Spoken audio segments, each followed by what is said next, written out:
does in their own way, but like, I feel that sense, like you talked about earlier, you've used the word political many times. Yeah. I feel that political imperative coming from you, not just in the roles you play, but in your public persona. You increasingly have a public profile.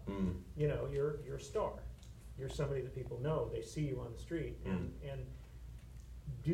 are you ever afraid that you're going to just melt down from the news that you're seeing and that you're thinking, and you're trying to communicate. I see you trying to reach out and communicate with people and reach people through social media. This thing that is carried on this horrible, evil device, your phone, that freaks you out so much. How do you navigate all that? Well, do you ever think, like, I should just get rid of this? Yes, definitely. Yeah. But again, I mean, I grew up in D.C. You know, if you grew up in Hawaii, you surf. If you grew up in D.C., you do politics. That's just what it is, you know. My first class every morning from the time I was 10 years old was a bus from southeast D.C. across town to northwest D.C. I would literally take the 36 bus up Pennsylvania Avenue, right past the Capitol, right past the White House every morning. That was when you could go past, when traffic could go past. My mom was a lawyer for U.S. Customs Service, law enforcement, so she has some insight as to what's going on too. She was, you know, from 1963. She was I think, the first black woman there. She was maybe the second woman lawyer at Customs at headquarters. So, you know, in D.C., that's what people do, man. You're born, and the doctor slaps you, and you know, asks your party affiliation. D.C., man. You know, the guy who was the actor in my class, from my very good friends at the time I was 10 years old. You know, he used to do, you know, whatever play was happening. He's now a senator. U.S. Senator.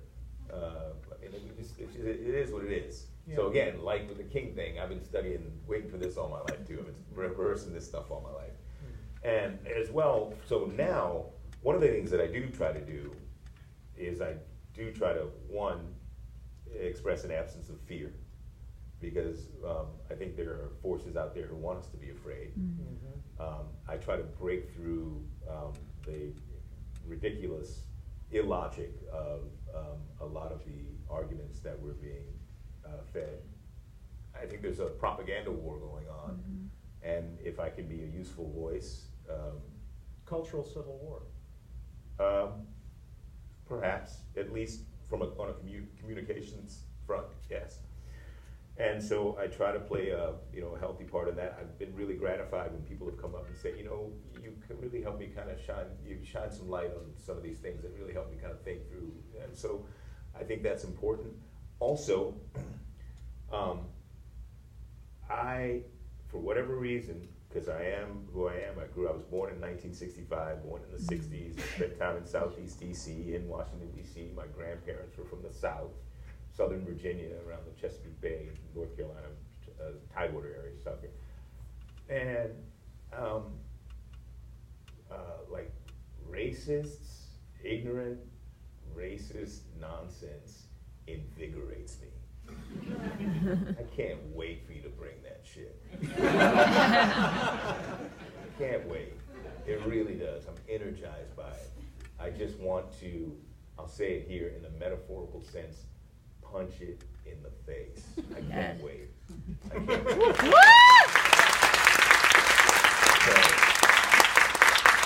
That's where I am with it. I mean, it's not because I'm offended or hurt by it. It's because the intent is to do that, and also because it's just.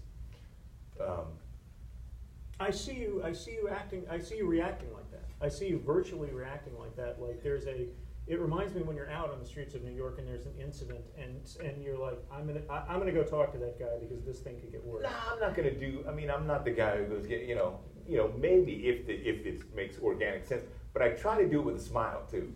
Yeah, I try to do it with a little bit of humor, you know, to just kind of break down the absurdity of it. But yeah, no, I think it's important. I don't think we need to be intimidated by this. I really think, and I think there's certainly an incredibly dangerous messaging, in our airways right now, and I don't think we need to be afraid of it. I think we need to stand up and confront it and call it what it is. And I also think that it's urgent that we do that. So, Right. you know, anyway, you know, sitting in my little 2 cents through my little $2,000 device or whatever. Yeah, I'll do that. Can we take a few questions from the